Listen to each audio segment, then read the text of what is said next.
quiero comenzar diciendo que este mensaje es más como una autoevaluación para nosotros. Así como me confrontó y pienso que eso es bueno, espero que podamos recibirla cada uno de nosotros de la misma manera. Y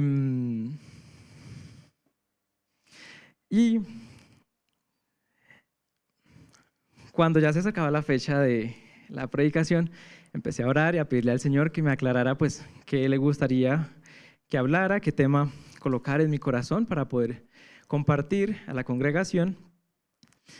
Y casi que estuve a punto de decir otro tema, pero finalmente este fue el que sentí del Señor que tenía que ser.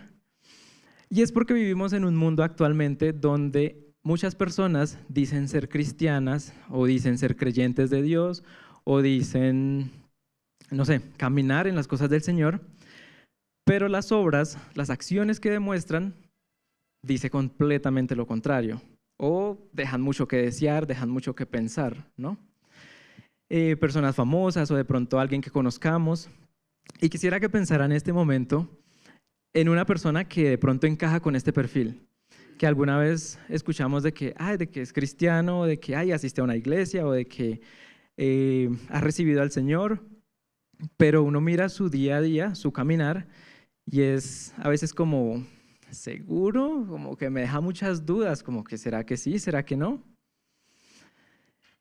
Y porque el mismo Jesús dijo que por sus frutos los conoceréis. Y esto quiere decir que la autenticidad de nuestra fe no se demuestra únicamente con palabras, con lo que decimos, sino realmente como vivimos día a día, con las cosas más cotidianas que nos podamos imaginar, con nuestro día a día, es que realmente evidenciamos si estamos en Cristo o no. Como les mencionaba que esto es una autoevaluación, quiero entonces modificar la pregunta, porque no vamos a mirar hacia afuera, sino vamos a mirar hacia adentro. ¿Será que en algún momento, hermanos, hermanas, hemos sido nosotros esas personas que dijimos en un grupo o que otras personas supieron que nosotros somos los cristianos, los que creemos en el Señor, los que andamos en los caminos de Dios y hemos dado un testimonio contrario? Es decir, ¿hemos sido nosotros los que dejamos mucho que pensar a otras personas? ¿Será que en algún momento nos ha pasado? O ni nos acordaremos, pero hemos sido esas personas. Entonces,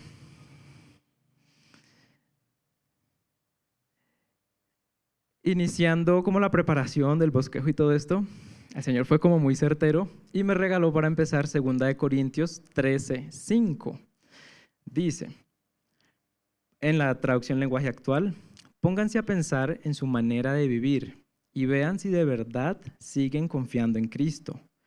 Hagan la prueba y si la pasan es porque Él vive en ustedes. Pero si no confían en Cristo de verdad es porque Él no está en ustedes. Y me pareció algo curioso porque 2 Corintios yo creo que todos lo hemos leído, pero no sé si lo había leído y había pasado por encima de ese versículo, que no había caído en cuenta la autoevaluación que nos pide en ese mensaje, en ese corto versículo, cómo nos confronta.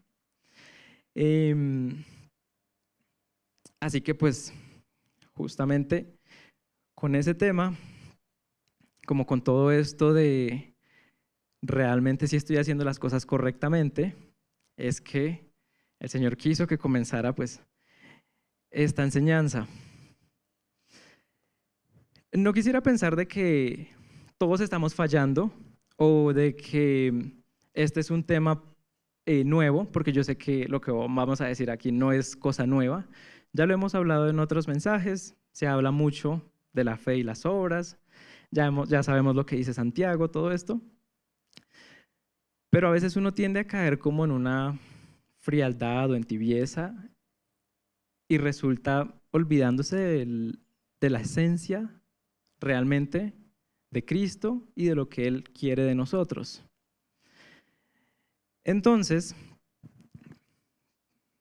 para concentrarlo un poco más, porque de pronto, listo, ya entendimos como esa introducción, pero entonces, ¿qué obras debo hacer o cómo debo actuar?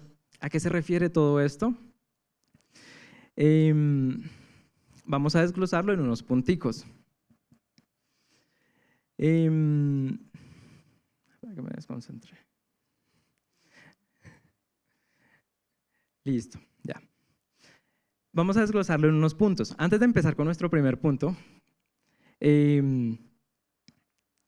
algo importante también para tener en cuenta es que esta noche no vamos a preguntarnos, no vamos a mirar desde hace cuánto conocemos a Cristo o desde hace cuánto estamos en el Evangelio o en qué ministerio servimos o cuántos años llevamos asistiendo a la iglesia o cuánto sabemos de Biblia, porque pienso que todo esto sin realmente la esencia puede quedarse simplemente en obras vacías. Así que con esto dicho es la siguiente pregunta que les quiero hacer, hermanos, y es también el título de la enseñanza: ¿estoy viviendo como un verdadero hijo de Dios?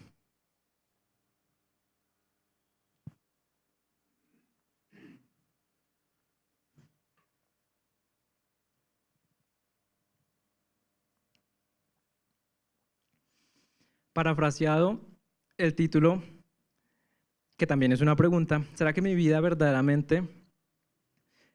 refleja verdaderamente que Jesucristo es mi Señor? Y es porque básicamente eso es lo que hace parte de seguir a Jesucristo. Sé que también lo hemos mencionado en otras enseñanzas, en otros mensajes. A veces cuando vienen situaciones difíciles en diferentes áreas de nuestra vida, nos podemos imaginar cómo obra el mundo. Y en esa autoevaluación, ¿será que nosotros obramos de manera diferente? ¿Obramos dando ese testimonio de que no somos del mundo, sino que somos de Cristo? ¿O nuestro andar, nuestro accionar es igual que el del mundo? Porque si es así, entonces, ¿en qué queda el ser apartados, el ser llamados, el ser escogidos? Creo que Vic lo mencionaba en su predicación anterior. ¿Dónde queda lo de real sacerdocio, lo de pueblo escogido, pueblo santo? Si nuestro obrar día a día es igual que el de una persona del mundo que no conoce a Cristo. Entonces, ¿cuál sería la diferencia entre una persona como esas, y nosotros que sí conocemos de Cristo, que ya llevamos un andar en el Señor y que pues somos llamados a ser la sal de la tierra y la luz del mundo también?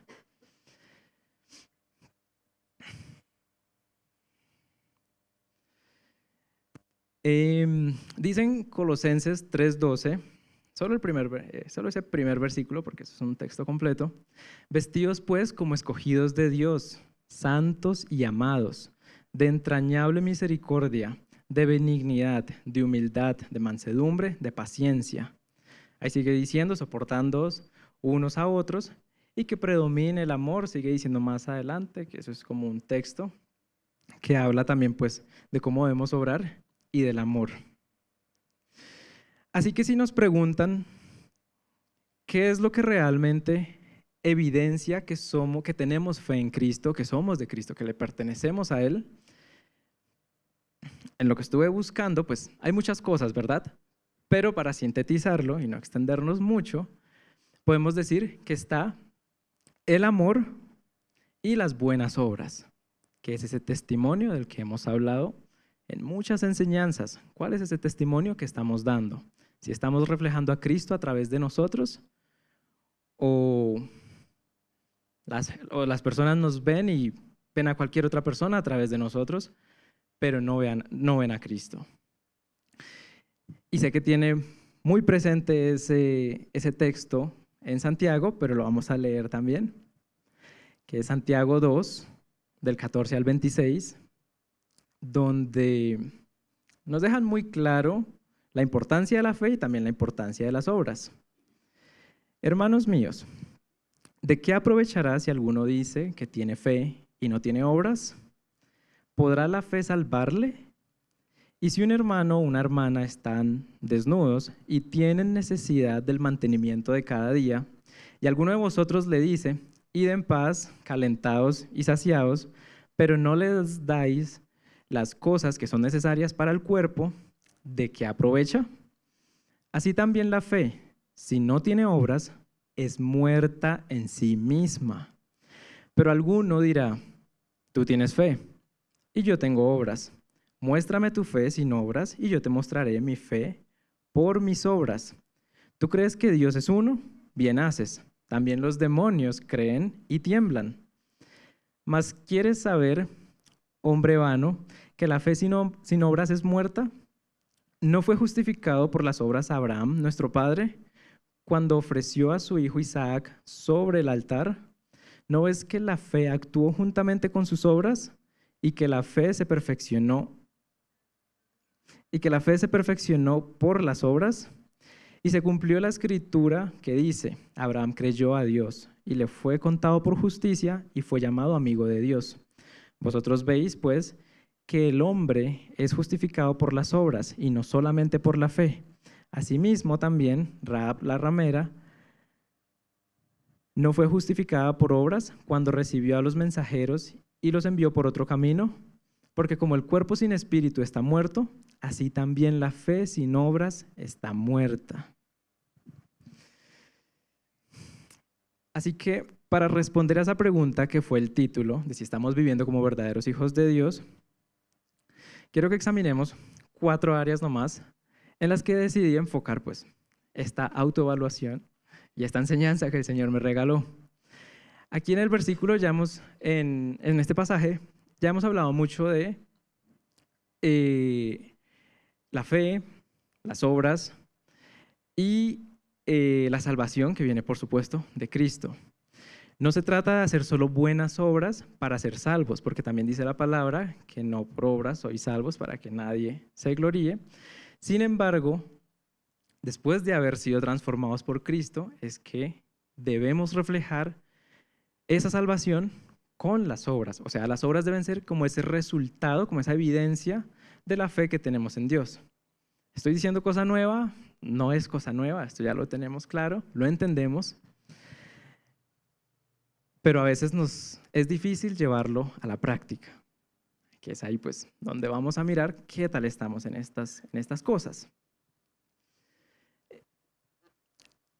Esto nos lleva a nuestro primer punto. Le mencionaba que tenemos 4 áreas para mirar. De pronto se sienta identificado, de pronto no. De pronto las áreas en las que estamos más débiles en este momento sean otras, que yo no vaya a mencionar.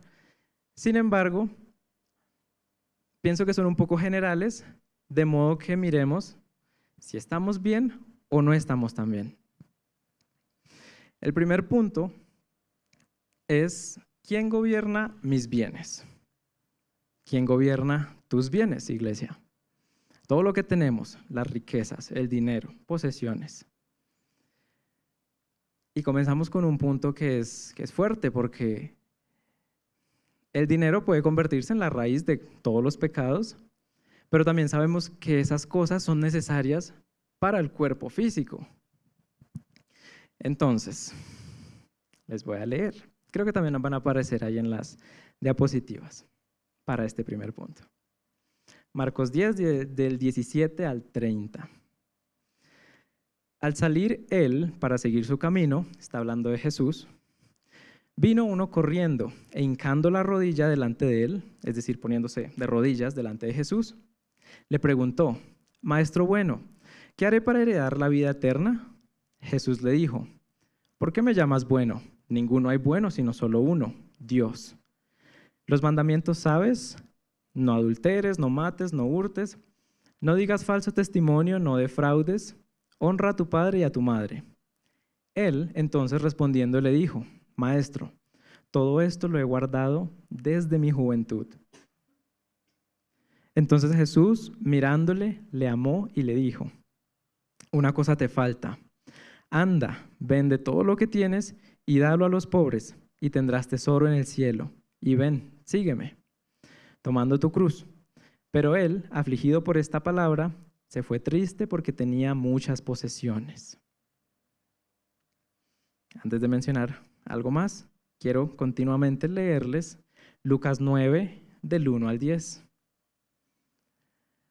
También sigue hablando Jesús. Habiendo entrado Jesús en Jericó, iba pasando por la ciudad, y sucedió que un varón llamado Zaqueo, que era jefe de los publicanos y rico, procuraba ver quién era Jesús, pero no podía a causa de la multitud, pues era pequeño de estatura. Y corriendo delante, subió a un árbol sicómoro para verle, porque había de pasar por allí. Cuando Jesús llegó a aquel lugar, mirando hacia arriba, le vio y le dijo: Zaqueo, date prisa, desciende, porque hoy es necesario que pose yo en tu casa. Entonces él descendió a prisa y le recibió gozoso.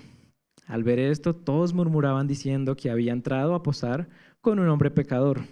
Entonces Zaqueo, puesto en pie, dijo al Señor: He aquí, Señor, la mitad de mis bienes doy a los pobres, y si en algo he defraudado a alguno, se lo devuelvo cuadruplicado.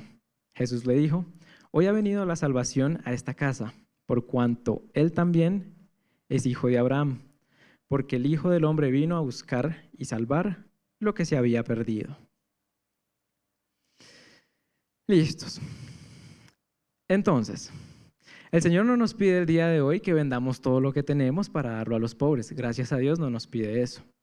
Sin embargo, ¿cómo es nuestra actitud frente al dinero cuando vienen situaciones de que en la familia alguien necesita un apoyo, cuando alguien se enfermó y están haciendo alguna recolecta?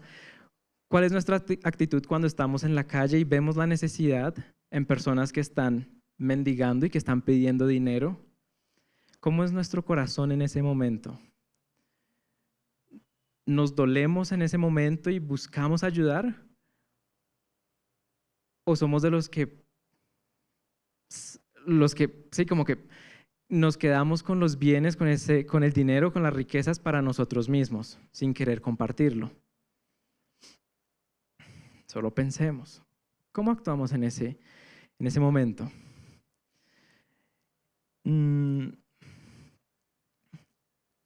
Otro momento es cuando, alguien tiene necesidad, cuando un familiar está enfermo, cuando alguien necesita ayuda económica, cuando un amigo está pasando por dificultades, cuando un hermano de la iglesia de pronto también no está en su mejor momento y pide ayuda.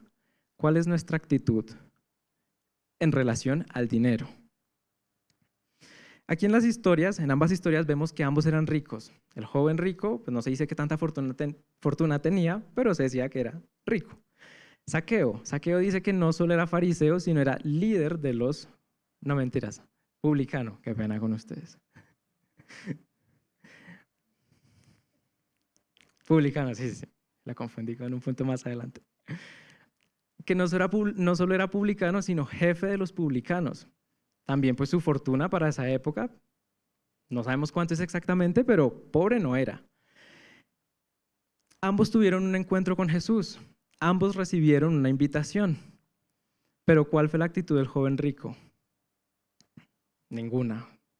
Entristecerse y, no lo logré, pero hasta ahí. No hubo transformación, no hubo como esa aceptación de Jesús, no hubo ese reconocimiento de quién era Jesús, mientras que por el lado de Zaqueo sí vemos que pues de inmediato, o sea, el dinero ocupaba el primer puesto en su vida y de una vez Jesús llegó y tomó ese primer lugar. Porque a veces leemos ambos pasajes y pensamos que ese accionar lo es todo.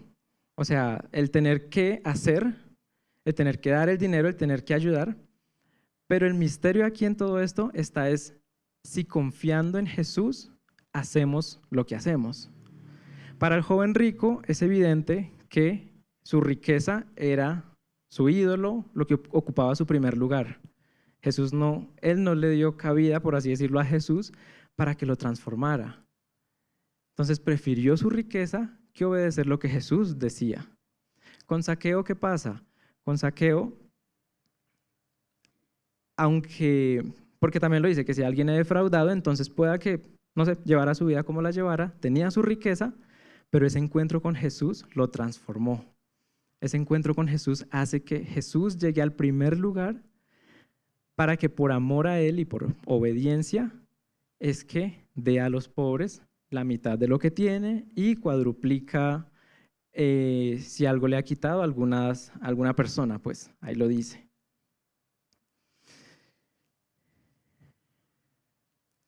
Y aquí en esta parte podemos de pronto justificarnos diciendo que no, pero es que yo sí le ayudo económicamente a mi mamá, yo sí le ayudo económicamente a mi papá, yo ofrendo en la iglesia, si es un amigo, claro, yo le presto el dinero, si es alguien que me cae bien, sí, de una. Pero, ¿qué hay de el prójimo en general? Cuando la persona no es de mi núcleo, cuando no siento afecto por esa persona, es decir, es un desconocido, cuando es cualquier persona, porque dice Lucas 6:33, y si hacéis bien a los que os hacen bien, ¿qué mérito tenéis? Porque también los pecadores hacen lo mismo, que es ser generosos, ser buenas personas, con el que me cae bien, con el más cercano, con el familiar, con el afín, pero el resto del mundo lo desconozco. ¿Cómo estamos en esa área? ¿Nos es fácil? Yo creo que sí. Ayudar económicamente a un hermano biológico, a nuestra mamá, a nuestro papá, pero también nos es fácil ayudar económicamente a la persona que no conocemos, al hermano en la iglesia, al compañero del trabajo, al compañero de estudio, al que no conocemos por la calle que está mendigando. ¿Será que entonces tenemos preferencias? Y pues eso es un poco delicado. Jesús fue claro con su enseñanza cuando dijo en Mateo 6, del 19 al 21, no traten de amontonar riquezas aquí en la tierra. Esas cosas se echan a perder o son destruidas por la polilla. Además, los ladrones pueden entrar y robarlas. Es mejor que amontonen riquezas en el cielo. Allí nada se echa a perder, ni la polilla lo destruye, tampoco los ladrones pueden entrar y robar. Recuerden que la verdadera riqueza consiste en obedecerme de todo corazón.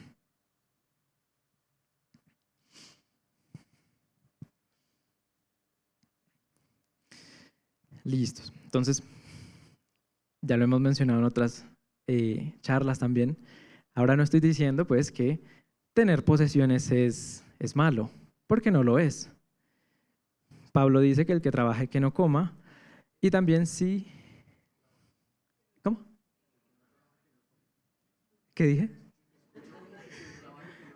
Sorry. No. El que no trabaje que no coma, y también si fruto de nuestro trabajo es una casa, es un carro, es un buen estatus, eso no es malo.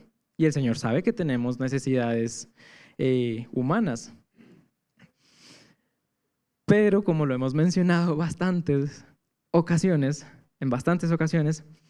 lo malo es cuando esto toma el primer lugar y nos olvidamos del Señor.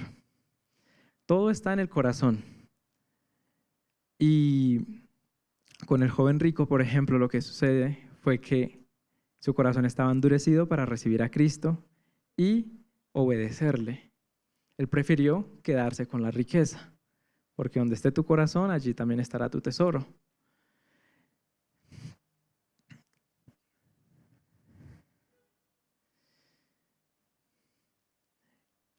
Y antes de pasar al siguiente punto, me faltó una cosita más. Somos administradores del Señor en esta tierra, ¿verdad? Todo lo que tenemos, incluso ese trabajo que tenemos, viene de Él. Y todo lo que ha venido por medio del trabajo, viene directamente del Señor. Porque si el Señor quisiera, un día de la nada, termina la empresa en la que estamos, nos quita la salud que tenemos para laborar, simplemente nos remueve del cargo que tenemos y ahí queda todo. Realmente todo se le debe al Señor. No tenemos como de qué jactarnos o de qué, sino más bien ser agradecidos y humildes con lo que el Señor ha puesto en nuestras vidas. Y de eso, de lo mucho que nos ha bendecido, porque a veces nos cuesta bendecir a otros, porque a veces nos cuesta, no lo quería decir, pero el Señor lo pone, porque a veces nos cuesta dar una ofrenda, porque a veces nos cuesta diezmar, o porque a veces nos cuesta saciar la necesidad de otra persona que no conocemos. En el mundo hay mucha necesidad, aquí en Bogotá hay mucha necesidad, pero ¿qué estamos haciendo nosotros para eso? En uno de las últimas cartas del segundo evangelio dice Jesús que el que le da al pobre le presta a él. O sea, también es como un principio que hay, pero aún así a veces nos cuesta ser generosos con lo que el Señor nos ha dado. Pasamos a un segundo punto,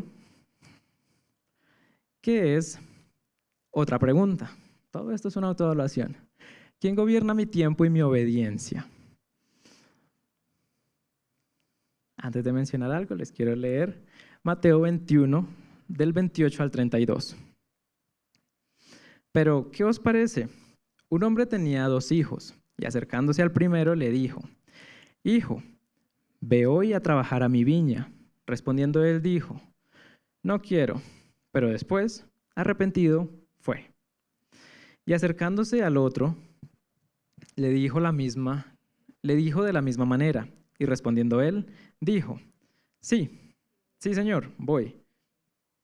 Y no fue. ¿Cuál de los dos hizo la voluntad de su padre? Dijeron ellos: el primero. Jesús les dijo: de cierto os digo que los publicanos y las rameras van delante de vosotros al reino de Dios, porque vino a vosotros Juan en camino de justicia y no le creísteis, pero los publicanos y las rameras le creyeron. Y vosotros, viendo esto, no os arrepentisteis después para creerle. Este punto nos confronta bastante porque aquí podemos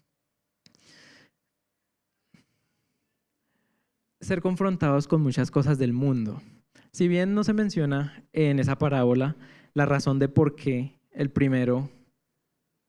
la razón de por qué no querían ir y el primero luego sí fue, podemos pensar que son cosas terrenales, son cosas del mundo, como de pronto la comodidad. ¿Cómo estamos nosotros con la comodidad? ¿Qué tan fácil nos es salir de la comodidad para servir al Señor? ¿Qué tan fácil es disponer nuestro tiempo para el Señor? Dejar de lado alguna actividad, no sé, terrenal, por asistir a una actividad más congregacional o espiritual. O primero la actividad de ocio y si me queda tiempo, ahí sí la actividad congregacional. Puede pasar. Aquí una vez más este punto nos recuerda que no es suficiente con decir que amamos a Dios si realmente nuestras obras no reflejan ese amor que tenemos para con Él. Jesús le dice que el que hizo la voluntad de su Padre fue el que trabajó, lo que resalta la importancia de la acción y la obediencia a la palabra de Dios. Esta parábola es un recordatorio de que no basta con decir lo que se quiere, sino que también hay que hacerlo. Entonces, como lo veníamos diciendo, pues en esta parte no sabemos exactamente pues cuál es el contexto de la parábola de por qué el primer hijo no quería ir, que al final pues sí resulta yendo, pero en nuestra vida, ¿qué tan obedientes somos al Señor? ¿Qué tan dispuestos estamos para poner nuestro tiempo al servicio del Señor? No sé si les ha pasado, pero a mí sí me ha pasado muchas veces que a veces el Espíritu Santo le pone a uno como ese sentir de compartirle a alguien, de darle una palabra de aliento a alguien.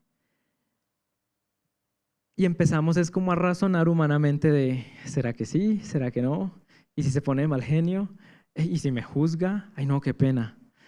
No, yo mejor no me acerco. Ay, pero me voy a incomodar. Yo también que estoy aquí, tener que ir hasta allá para decirle.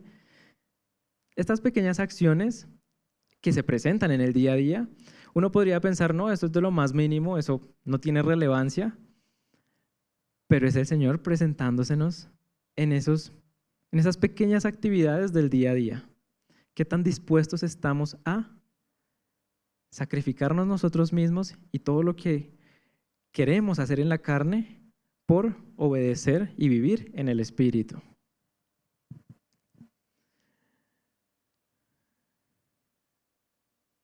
Romanos 8, del 5 y 6, versículos 5 y 6, nos dicen, porque los que son de la carne piensan en las cosas de la carne, pero los que son del Espíritu en las cosas del Espíritu. Porque el ocuparse de la carne es muerte, pero el ocuparse del Espíritu es vida y paz. Y leamos seguido de una vez, 1 de Juan 2, del 15 al 17. No améis el mundo, ni las cosas que están en el mundo. Si alguno ama al mundo, el amor del Padre no está en él. Porque todo lo que hay en el mundo, los deseos de la carne, los deseos de los ojos, la vanagloria de la vida, no proviene del Padre, sino del mundo. Y el mundo pasa y sus deseos, pero el que hace la voluntad de Dios permanece para siempre. ¿Es nuevo este versículo para nosotros? No, no es nuevo, ya lo hemos escuchado muchas veces antes. Y pues espero que en esta autoevaluación no nos estemos rajando todos, sino que nos sirva para recordar, para refrescar, para exhortar el espíritu que está en nosotros a volver a la esencia de lo que el Señor nos pide, porque pues yo sé que también, espero, ¿no?, que muchas de las cosas que ya hemos dicho, nosotros seamos personas que practicamos esas cosas, que ponemos esa fe en acción, pero que tengamos cuidado no de caer en religiosidad y pues descuidar la fe genuina que el Señor nos pide que tengamos para con Él. Aquí cerramos este segundo punto con la pregunta de que si estamos dispuestos a que Cristo gobierne nuestro tiempo, nuestra obediencia y sea nuestra prioridad en lo que hacemos en el día a día. Ahí se las dejo. Ahí vamos un poquito más rápido. Punto 3. Otra pregunta a la autoevaluación. ¿Cómo reacciono cuando Dios permite el sufrimiento? Este es otro como escenario, como otro de los puntos principales, ya que al estar en estos momentos de sufrimiento, a veces se nos puede olvidar que somos cristianos y sale ese viejo hombre y quién sabe qué hace. Entonces les voy a leer el ejemplo que corresponde a este punto. Lucas 22, del 39 al 43, dice: y uno de los malhechores que estaban colgados le injuriaba, diciendo: si tú eres el Cristo, sálvate a ti mismo y a nosotros. Respondiendo el otro, le reprendió, diciendo: ¿ni aún temes tú a Dios, estando en la misma condenación? Nosotros, a la verdad, justamente padecemos porque recibimos lo que merecieron nuestros hechos, mas ningún mal hizo. Y dijo a Jesús: acuérdate de mí cuando vengas en tu reino. Entonces Jesús le dijo: de cierto te digo que hoy estarás conmigo en el paraíso. Esto sucede pues en la crucifixión de Cristo, y yo sé que el ejemplo puede estar sonando un poquito exagerado, ¿no? Están pues en el hecho de muerte ambos personajes, pero lo que me impacta aquí en este pasaje es ver la reacción también de ambos hombres. Así como al inicio comparábamos a el joven rico con Zaqueo, aquí vemos dos hombres en igual de condiciones. Ambos estaban sufriendo exactamente la misma condena. Los dos estaban a pocos metros de Jesús. Los dos escuchaban las mismas palabras que Jesús decía y que le decían a Jesús, pero reaccionaron de manera totalmente distinta. El uno culpó y el otro creyó. ¿Qué nos muestra esto? Que el sufrimiento no determina nuestra respuesta, sino nuestro corazón.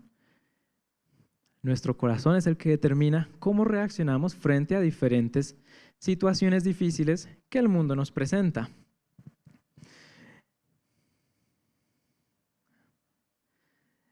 Y en esta parte, digamos que, sí, pensar que pues, el ejemplo cogerlo literalmente, pues digamos que no tan así, pues porque es un poquito exagerado, sí, pero ¿qué hay cuando cuando son otras dificultades que el Señor permite que vivamos. No sé, cuando una ruptura sentimental, cuando nos despiden del trabajo, no sé, cuando las finanzas no van bien, no hay para pagar un arriendo, un servicio, cuando las comodidades a las que estamos acostumbrados se cortan, cuando viene un accidente, viene una enfermedad, ¿qué nos es más fácil? ¿Culpar o creer? Y a veces uno diría, pero yo no estoy culpando. Pero ¿cuántas veces de pronto no hemos caído? Ahí sí no sé. ¿Cuántas veces no hemos caído, por ejemplo, en lo que muchas personas dicen de que, Señor, ¿por qué dejas que esto me pase a mí? Si realmente estás conmigo, haz algo. Si realmente tal. O sea, como condicionando a Dios. Si quieres que te crea, sácame de aquí. En vez de creer, en vez de confiar plenamente en Él, que así como nos ha tenido en momentos maravillosos y donde uno siente que ya todo está excelente, pues también en un bajón en la vida, el Señor sigue estando ahí. Así no lo veamos, Él sigue estando ahí. Y aquí algo me pareció curioso, es de que a veces muchas de esas situaciones difíciles que vivimos es porque nosotros mismos las causamos. A veces, no, siempre. La palabra es muy clara en cómo debe ser nuestro obrar y cuántas veces no queremos nosotros tomar el control del timón de nuestra vida, irnos y estrellarnos. Y cuando estamos en la situación, ahí sí, Señor, si tú existes, ayúdame. Señor, si estás conmigo, sácame de aquí. Señor. Y a veces eso pasa y no nos damos cuenta y es como, me imagino que debe estar el Señor, pero yo le dije, usted sabía, pero nosotros somos los necios. Aquí en esta parte no diría que alguien que pregunte el por qué en la situación en la que se está pecando, porque muchos hombres a lo largo de la palabra, en la Biblia, cuando pasaban por tribulaciones, preguntaban el por qué.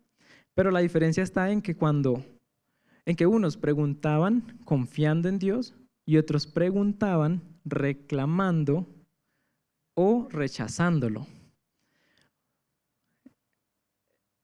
Esa pregunta o ese cuestionamiento que a veces le hacemos a Dios no está mal si es más en buscar confianza del Señor. ¿Por qué sucedió? Y ser conscientes de que, bueno, fue nuestra culpa o el Señor me está mostrando algo en esto, pero que nuestra fe no se mueva, que siga ahí, que siga fuerte. Pero si llegamos a caer en ese cuestionamiento del por qué, la reclamación, y es más como, no, ya todo esto no tiene sentido, ya esta situación en la que estoy pasando, la que estoy viviendo, no veo a Dios por ningún lado, yo creo que estoy perdiendo mi tiempo y más bien pues se duda, pues es donde está y sí, la falla, el error, pues por así decirlo. Dice Efesios 4, del 22 al 24, en cuanto a la pasada manera de vivir, despojados del viejo hombre, que ya está viciado conforme a los deseos engañosos, y renovados en el espíritu de vuestra mente, y vestidos del nuevo hombre, creado según Dios, en la justicia y santidad de verdad. El hombre que estaba crucificado a la izquierda no solo estaba sufriendo, sino que estaba endurecido de corazón. El que estaba a su derecha reconoció su pecado, reconoció la justicia de su condena y reconoció a Jesús como el Rey. O sea, algo que uno mira aquí este cuadro, este escenario, y es algo muy precioso del segundo hombre. Ya están sus últimas, quién sabe qué fue de su vida, pero puso la confianza en Cristo. Lo último que hizo fue confiar en Cristo. No pidió salir de ese momento porque sabía que pues estaba ahí por lo que había hecho, pero confía. Y aquí es de pronto un contraste de que a él no le quedó tiempo para obrar nada, o sea, no mostró con sus acciones la fe que tenía en Jesús porque eso fue lo último que hizo en su vida, pero aún así Cristo conoció su corazón en ese momento, vio que tenía fe genuina en él y le dijo que iba a estar en el paraíso con él en ese instante, en ese día. Entonces esto es pues bastante bonito, bastante impactante también, porque nos hace entender que hay mucha más responsabilidad en la fe que decimos tener. Porque de pronto podemos pensar como, o podemos intentar engañarnos incluso nosotros mismos de que, bueno, voy a orar porque la palabra me pide que demuestre con obras la fe que tengo, pero nos centramos en las obras y podemos caer es más en un legalismo. Empezar a obrar, pero sin tener un sentido de por quién estoy obrando o para quién estoy obrando.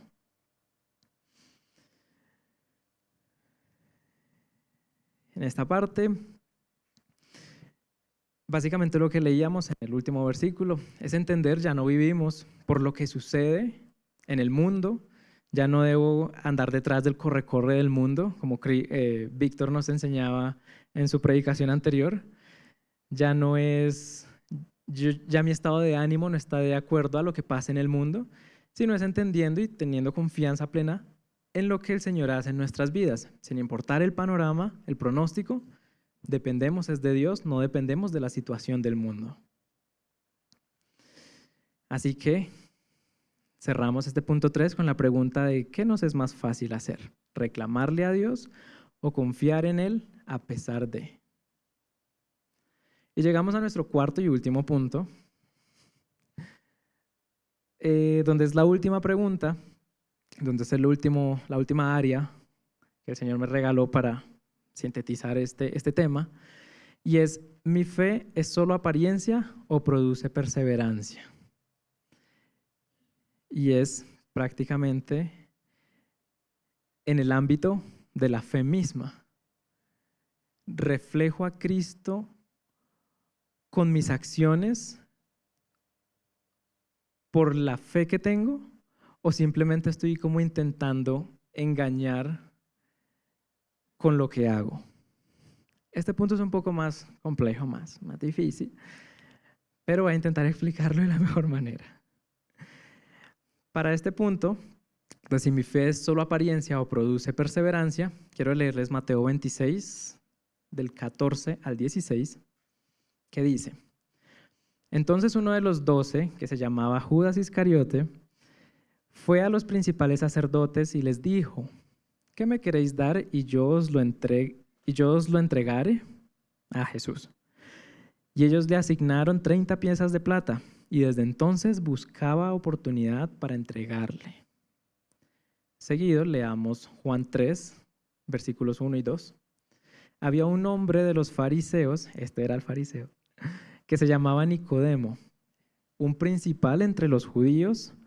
Este vino a Jesús de noche y le dijo: Rabí, sabemos que has venido de Dios como maestro, porque nadie puede hacer estas señales que tú haces si no está Dios con él. Y ahí pues sigue diciéndolo, el nuevo nacimiento y todo lo importante de la transformación y demás. Pero nos quedamos solo con esa parte. Esto nos muestra una fe verdadera y una fe superficial. Aquí una vez más es un ejemplo de que las solas obras no nos van a salvar. Si así fuera, uno pensaría que Judas tiene más ventaja sobre Nicodemo. Judas anduvo con Cristo. No sabemos exactamente por cuánto tiempo, pero en el ministerio que Jesús tuvo, Judas hizo parte de los 12 discípulos por un buen tiempo. Llegó a ser el tesorero del equipo, manejaba las finanzas del ministerio. Pero aún así, cuando ya todo empezó a complicarse para Judas, que ya era como evidente que Jesús se iba a hacer matar, por así decirlo, ¿qué hizo Judas? No, este barco se está hundiendo, yo salgo de aquí. Ahí que estaba mostrando, Judas tenía una imagen de Cristo como un Mesías, no mentiras, no era Mesías, como un profeta, como un maestro, como un líder, alguien a quien admirar, alguien muy recto, pero no era el Señor de su vida. Cristo no estaba en el primer lugar en el corazón de Judas, por así decirlo. En esta parte es muy fuerte y creo que me hacía pensar cuando el Paz por un tiempo nos estuvo comentando de que es la pregunta que uno hace, que si la salvación se pierde o no se pierde, que tú concluías con que es mejor preguntarnos si alguna vez fue salvo o no. Y por ejemplo, este es, creo yo que el mejor ejemplo de que uno puede intentar engañar a los hombres. Judas hacía parte de los 12. Cuando Jesús dijo que uno lo iba a traicionar, todos los discípulos quedaron como, ¿quién? O sea, ¿quién será capaz de hacer eso si hemos andado con el rabí meses, años, no sé, y que uno de nosotros tenga esa mentalidad o tenga ese deseo de traicionarlo? Pues, ¿quién se atreverá a tanto? Pero pues vemos aquí que alguien que siempre estuvo realmente no pertenecía ahí. Y quiero leerles 1 de Juan 2, del 19 al 21.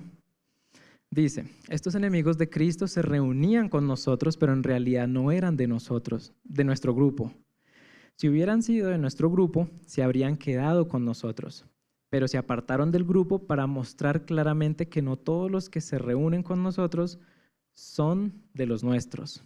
Cristo, el Hijo de Dios, los ha apartado a ustedes del mundo y les ha dado el Espíritu Santo a todos ustedes, y todos ustedes, qué pena, conocen la verdad. Por eso les escribo, porque sé que ustedes conocen la verdad y saben que quien la conoce no puede mentir. También que nos dice Pedro en sus cartas, que no todo el que dice Señor, Señor, entrará en el reino de los cielos. Y por otra parte está el ejemplo de Nicodemo, que Nicodemo no solo se dedicaba a estudiar la palabra del Señor, sino que era líder de los fariseos, es decir, tenía como, por así decirlo, un conocimiento mayor sobre los demás en el Sanedrín.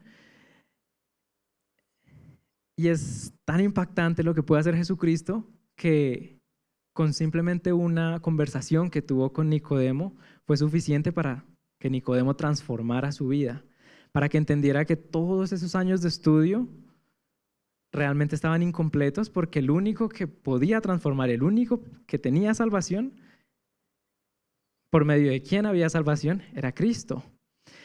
Y si bien no vemos a Nicodemo ser parte de los 12 apóstoles, discípulos, lo vemos en momentos pues puntuales como al momento de la crucifixión y intentando protegerle de cierta manera en el Sanedrín a Cristo. Pero aquí uno podría pensar, bueno, pero no hizo ninguna obra en el ministerio de Cristo. Y vuelve el asunto, no somos salvos por obras, sino por la fe que tenemos en Cristo y por la gracia que Él nos da. Entonces, misma situación, dos personas que tenían similitudes, también diferencias. Una que uno pensaría que es la que está tiene más segura su salvación, la que andó con Cristo, Judas, pero vemos que desafortunadamente pues no fue así. ¿Por qué? Porque su corazón nunca estuvo con Cristo. Cristo nunca llegó a ser el Señor de su vida. Mientras que con Nicodemo, de pronto no estuvo tan cerca de Cristo, pero cuando éste vino a él y le hizo entender lo que era el plan de salvación, fue suficiente para que su vida fuera transformada.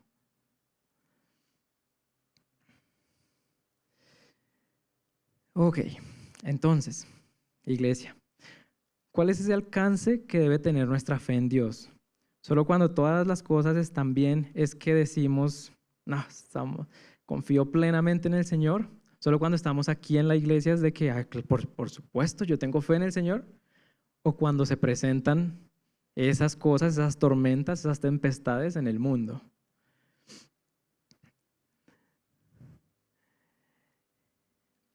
Básicamente, ya vamos concluyendo. Y pues, ese es el meollo de todo este asunto, ese es misterio de la fe y las obras, que no se trata de las acciones que hacemos para ser salvos por nuestra propia cuenta o mérito, sino que realmente es el Señor en nuestros corazones lo que nos salva, y eso nos lleva a trabajar por el reino de una manera honesta para evidenciar la salvación. Dice Gálatas 6:9, no nos cansemos pues de hacer bien, porque a su tiempo segaremos si no desmayamos. Y el último versículo, Gálatas 2:20, con Cristo estoy juntamente crucificado, y ya no vivo yo, mas vive Cristo en mí. Y lo que ahora vivo en la carne, lo vivo en la fe del Hijo de Dios, el cual me amó y se entregó a sí mismo por mí. Vamos cerrando esta autoevaluación. A mí me confrontó bastante porque a veces uno se relaja y uno puede pensar, no, yo estoy bien con el Señor. Yo oro, yo leo la palabra, tengo un ministerio en la congregación. Y puede que incluso hasta hagamos las obras, accionemos como el Señor quiere que accionemos, pero esa fe genuina se va quedando por allá al rincón, se va apagando. O de pronto podemos estar en la situación en la que decimos estar, mejor dicho, súper fuertes en la fe con el Señor, pero viene una prueba y nos damos cuenta que esa fe era superficial, que esa fe no nos llevó a accionar. Dificultades van a venir, segurito que sí, el mismo Cristo los dijo, en el mundo tendréis aflicciones. Pero, ¿cómo estamos reaccionando frente a esas aflicciones? ¿Como verdaderos hijos de Cristo o como accionaría una persona del mundo? Quiero leerle este último párrafo. El Hijo de Dios se distingue porque Cristo gobierna cada área de su vida, sus finanzas, su tiempo, su reacción a las pruebas difíciles y su fe revelan que ya no vive para sí mismo, sino para aquel que murió y resucitó por él. No somos hijos de Dios por nuestras obras demuestran que hemos nacido de nuevo.